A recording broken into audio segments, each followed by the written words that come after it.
Max, you are the BMF champion, so in a way it's kind of up to you to gauge on who's the best contenders for the belt. When you look at Charles Oliveira as a guy who's fighting for the BMF belt, how do you rate his BMF-ness, and what do you think of him as an opponent? I think he's a BMF. I think he's fitting for sure, you know. A lot of people are making this fight to be a striker versus grappler. They got it all wrong. This guy, even he said it, you know. He was a jiu-jitsu guy before, and now he's an MMA guy, and a lot of his submission wins have been coming from striking first. He's hurting these guys on the feet, then he submitted them. So that's a pretty BMF thing to do. So, you know, nothing but love for him. You won the first fight, right? So in a way, it's like, why would you ever want the rematch? But because of the way it ended and because of what Charles Oliveira has become since then, is this a fight you wanted to run back, or is it one when they said to you, hey, do you want this? You went, okay, that makes sense. I mean, at the end of the day, the first fight was just, it was a letdown. I'm not gonna even lie about it. You know, I think a lot of people is disappointed, and I think a lot of people don't even count it. You know, I mean, it's on the record, but it is what it is. We're here. We get to right that wrong, and I'm excited for it. You have raised the profile of this belt amazingly, but you've made it clear that the undisputed title is the one that you still want to get your hands on.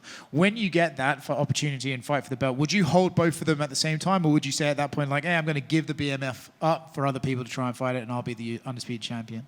You know, we see what happens. We'll cross that bridge when we get there. You know, it would be cool to have two of them, but I mean, they're making everybody only have one belt, so the one belt that I'm gonna drop is definitely gonna be the BMF one when we get that undisputed one. So I can't wait. You could do an Ilia and just buy both and wear them at the same time. I got two. I actually got three of them. If you want to get crazy, I got like 5, 6 of them at home. So I don't need to buy nothing. I'm not gonna spend my money on that. The finger point down, right, has taken on a life of its own. I feel like you always did that because, let's be honest, you're one of the coolest guys on the roster, and it's a very cool thing to do. And now we're seeing other guys do it, and it's not that cool. It's actually kind of shit when they do it. Do you feel like, hey, maybe I'm going to have to retire this thing because other guys are jacking my style and making it bad? I mean, it is what it is. It is what it is. You know, we can't take it back. And if they're just going to keep, you know, in your words, butchering it, I mean, that's on them, you know. I think that moment transcended the sport, and it was amazing. You know, I was saying in an interview, I saw someone with my shirt on, and I was like, oh, sick shirt. And be like, oh, man, they're losing their mind was me. But then they was like telling me, I'm not even an MMA fan. I saw this clip, and then I saw your shirt at Pakistan. That's why I bought it. So that's how cool that moment was, you know. And if guys are looking for that type of moment and that type of feeling, you know, keep doing it, keep trying it. If you are the best at doing that, who would you say is the second best in the sport? If you could pick someone who's like, they would do the finger point down the best, who would it be? The guy who agreed to it, Justin Gaethje. He's a nutso, you know, he's crazy, and we'd have to roll with him for sure. Max, this fight, you and Charles, 47 combined UFC wins. It's the most ever in a UFC fight. Lots of other records between you two. Does this feel like something special, just given everything you two have done in the sport? I mean, it's amazing, right? It's amazing that we both here. I mean, I think if both of us didn't do what we did, or from that first fight, it wouldn't be nothing crazy. But it just shows longevity, you know, especially with me and him and what we're doing. Longevity, not only longevity at the highest level. I think so. Once me and him became ranked, we never ever fell out of it. You know what I mean? And then once I came ranked in the pound for pound, I don't think I even fell out of that. So, you know, at the end of the day, it's just longevity, and you know, it's just awesome to be around this sport and to be setting records like that. UFC announced yesterday that with this fight, you're doing this gloves for good thing. Can you talk to me a little bit about this and what it means to you? Yeah, I'm so excited for this, bro. I'm like, everybody in here watch NFL. There's this thing called My Cleats, My Calls. So I just, on a whim, I text Brian Smith. Brian Smith is the man, bro. He's the man. I text him, and I told him, bro, we need to do something like My Cleats, My Claws, My Calls. And he told me, we actually was thinking of doing something, and then we came up with the idea with Gloves for Good. So now we're here with the Gloves for Good, and the Gloves for Good, what it is, it's one-on-ones, and it raises funds and awareness for local charities in Hawaii that I do, you know, Boys and Girls Club. We got another nonprofit that we're doing that that we're gonna work with after this. And then I actually started a foundation, a Holloway Foundation, that we're gonna be going through and doing a bunch of stuff for the underprivileged kids in Hawaii, and a step forward, moving that way. It's just so exciting, and the way everything came together for that with Brian, with the artist and Kai. I didn't even see the gloves yet. The only time I saw it was on top of the pictures, like you guys. They didn't even. Brian been making me wait up. I'm trying to harass Brian to let me do. We got to do all that face off, that Paramount face off with each other now, which is absolutely ridiculous. I don't know why. I'm going to be facing off with this guy for like 3-4 times before the actual fight now. But I'm trying to make him let me use the gloves for it. It's a one-on-one gloves, and then he's like, no, I don't want to get in trouble. But I think I'm gonna go get him in trouble. I'm gonna harass him back there and tell him, let me use this damn gloves. It's gonna be so cool for the guy who wins the auction. You know what I mean, for it. And then with that, with the auction and stuff, you get to come to one of my future fights. You be my VIP. The UFC is gonna take care of you with hotels and rooms. So it's just awesome, man. As you can see, I get fired up, man, and giving back to the kids, especially the kids in Hawaii, and then especially my hometown, Waianae Boys and Girls Club, man. It's amazing. Yeah, that's very cool. You've been working with them for a long time, too. Speaking of Brian Smith right there, Brian Smith, they all agreed to let me get you into trouble and use the gloves in the face-off against Oliveira. That's what they said, not me. Max? Sorry, just one more. This is the 5th BMF title fight now. In the first one, The Rock wrapped the belt around Masvidal. The second one, Masvidal put it on Gaethje. The third one, Mark Coleman put it on you. Fourth one, Lil Wayne put it on you. Who do you want to wrap the belt around you this time?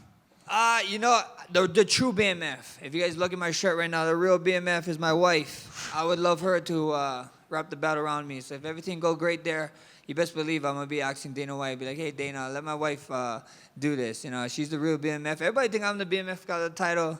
You don't want no smoke with her, I promise. Yeah. You guys saw the clip.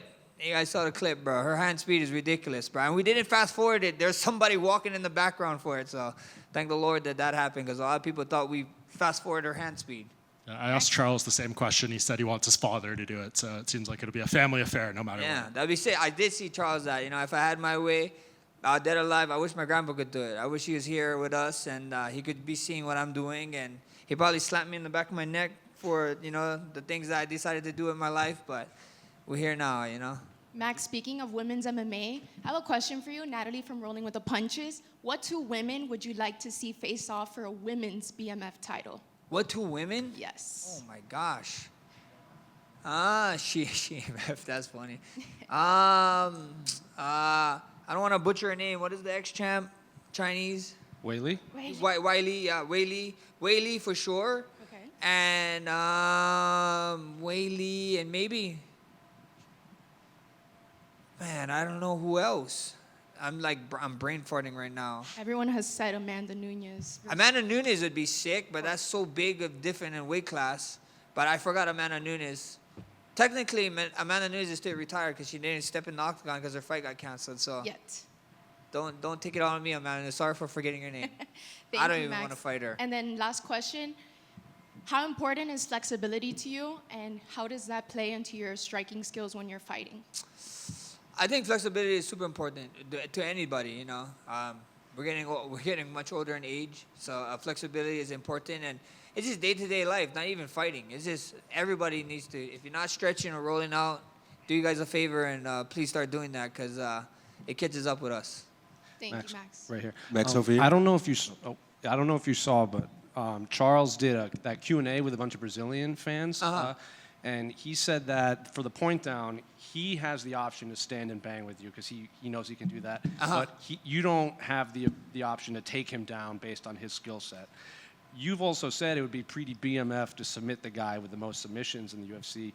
Are people overlooking your submission skills in the octagon? I mean, it is what it is, I didn't get to show too much of my submission skills in the octagon anyway, but that would be pretty BMF, right? That'd be pretty BMF to go get it, submit the submission artist. That would be amazing. But, Charles can say whatever he wants. He can say whatever. I can say whatever I want. Come Saturday night, we get to find out. That's the beautiful thing about it. And then both you and Charles, with a win, probably have a lot of rematches ahead of you, especially in this division. And I asked him this question, do you feel like you guys have lapped the division? Because, like I said, there's a lot of big names in front of you, but a lot of them could be second fights for you. I mean, it is what it is, you know. I don't really think of anything. I just think of the next one. And bro, if I had to fight a guy 99 times, I'll fight a guy 99 times. I don't give a shit, you know. At the end of the day, if you want to be the best, you got to beat the best, and the best is blessed. Max over here. One question for me. When we look at your title fight against Topuria, I would say from all of the guys who fought him in the UFC, you did the best until the moment. What would be the biggest change you would make in the next match, seeing you would win this Saturday? Biggest change in that match, you guys would have to wait and see. You know what I mean?